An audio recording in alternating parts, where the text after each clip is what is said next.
Okay, so I started this recording a little bit late, so we're making donuts. So right now I'm just measuring the last egg yolk, which we needed 4 ounces of egg yolk right in there.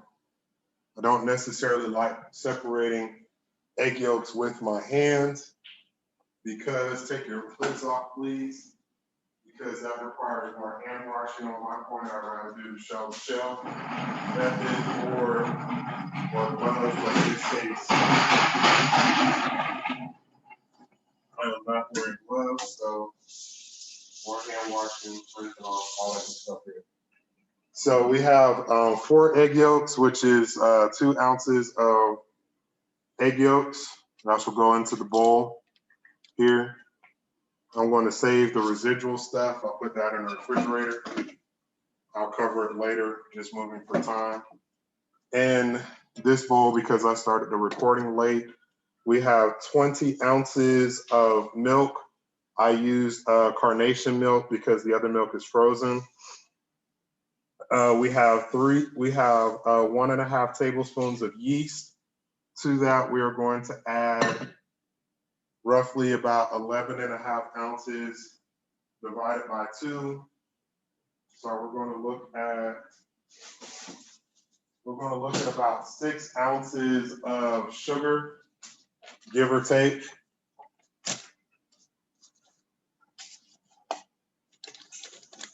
So again, I'm going to measure the sugar out using the scale. The cup, when you are doing baked goods, right here, the best way to do it is to use a scale.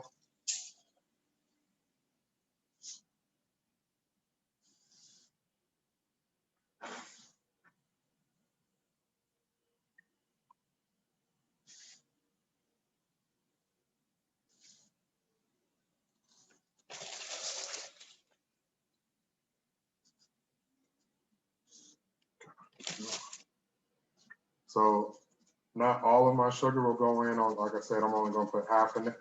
About half of the sugar in there right now. I'll reserve the other half later because we want to give the yeast something to eat. Okay. That's also going to help to speed up the reaction of the yeast. A little bit of sugar, they'll start to get bubbly in a little bit. Not all of it, just a little bit. Now we need our bread flour. We need 80 ounces, 86 ounces. We're dividing that by 2, so we need 43 ounces of bread flour.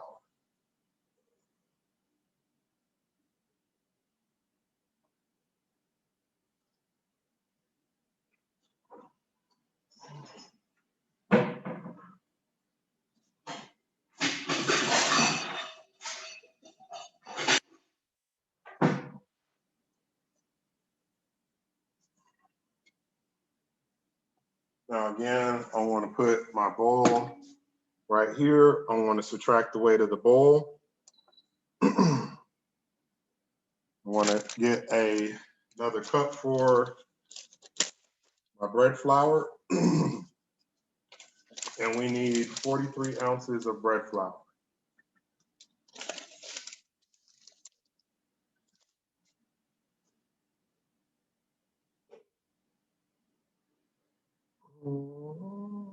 And because my brain is a little bit off, 3 ounces, 16. So we need a little bit, almost 2.5 pounds, a little more than 2.5 pounds of bread flour.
43 ounces. Can I weigh the bag? Probably. And just do the subtraction. But again, when you're baking, just go ahead and be as accurate as possible.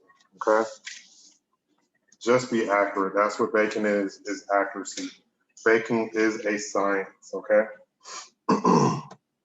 This goes into the bowl. Then my salt will go in.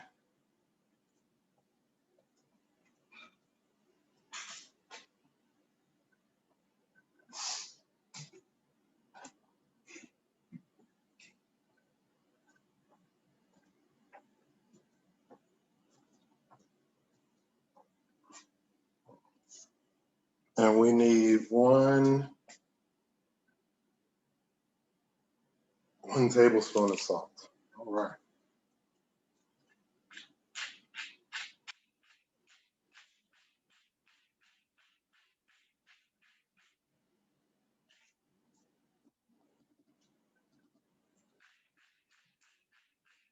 Now, if it calls for 1 tablespoon of salt, you better make sure you have 1 tablespoon of salt, or some bad things are going to happen with your recipe.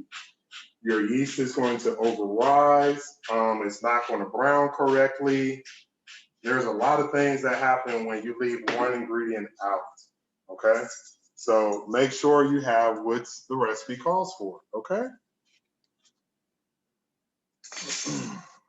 And then our last step is 20 ounces of shortening. Great. We put our flour, rest of our sugar in here. Get our 20 ounces of shortening here. Write this down here.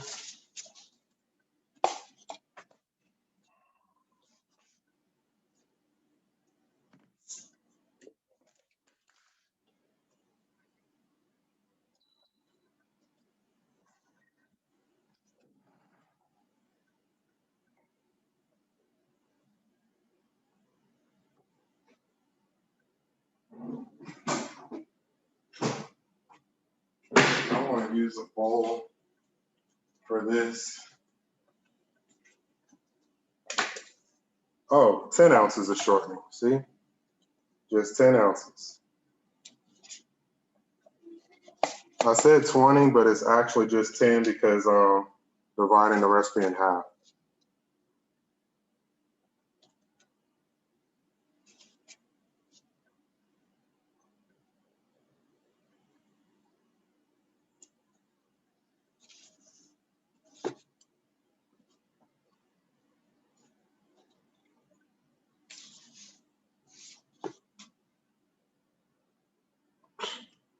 It's amazing, y'all.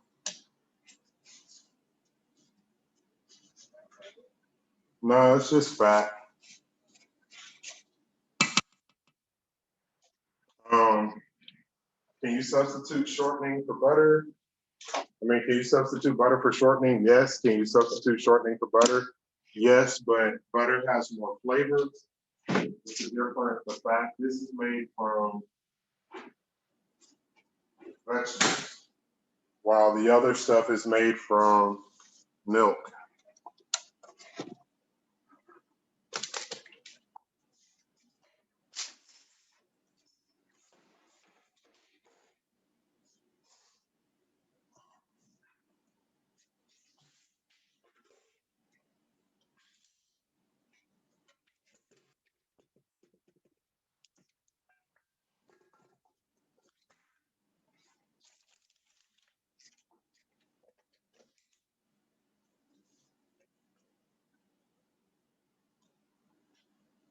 We're going to be using the dough hook attachment because of dough.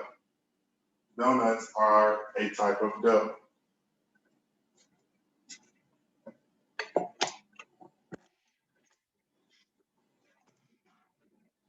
Lock it down.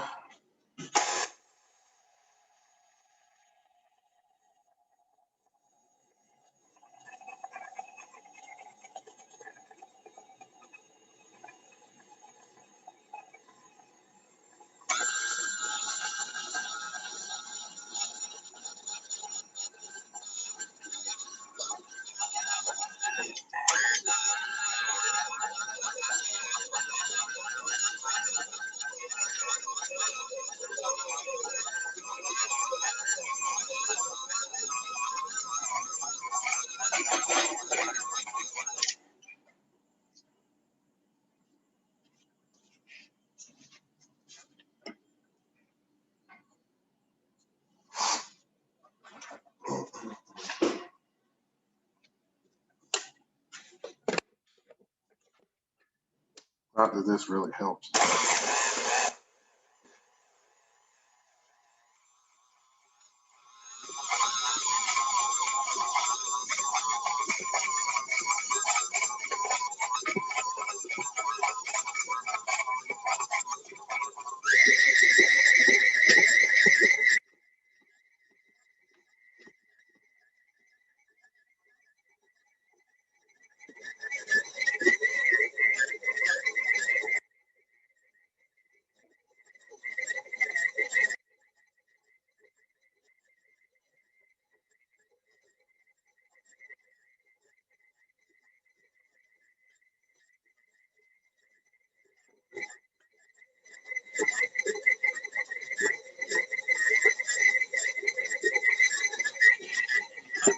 Now, well, this dough is going to have to mix for a while until it completely pulls away from the side of the bowl.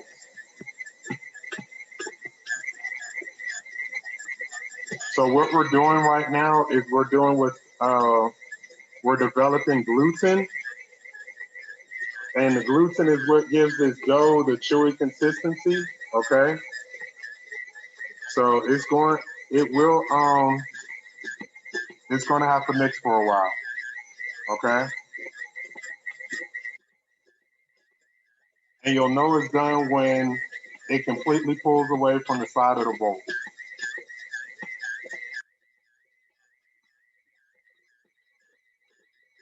And we're going to mix this for about 10 minutes or so.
What's your last name?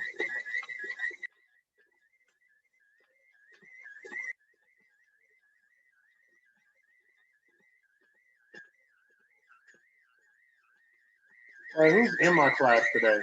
What's your last name? Darren? What's the other? You in my class? No, you, right there. You and Mr. Johnson? So you the only one that's in my class today? Everybody else is Mr. Johnson? Okay, gotcha.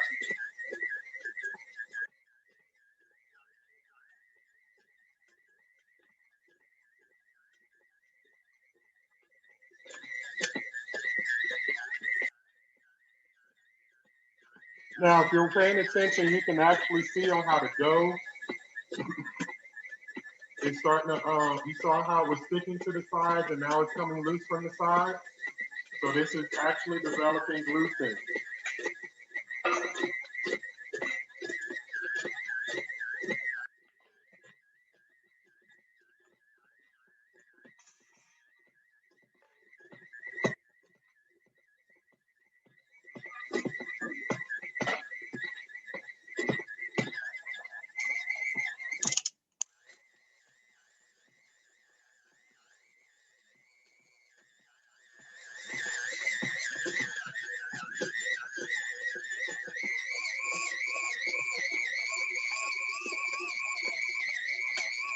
Don't put your hand in there. It's going to be a bad day for you.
All right, I'm looking at the dough.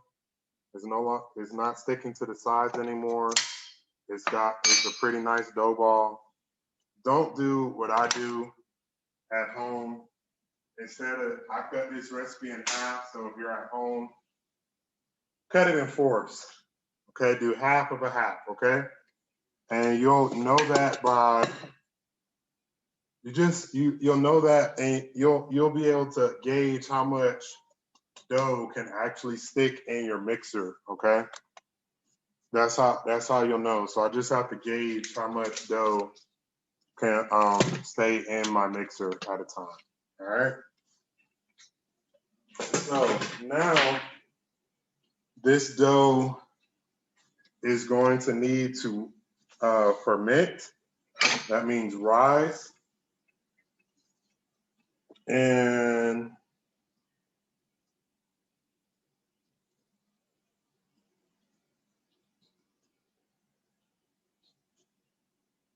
we can do that by putting this dough in the proof box until it doubles in size.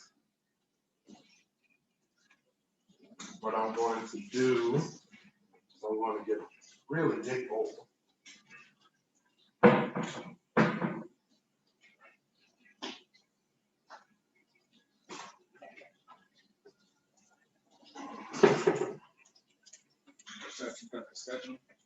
No?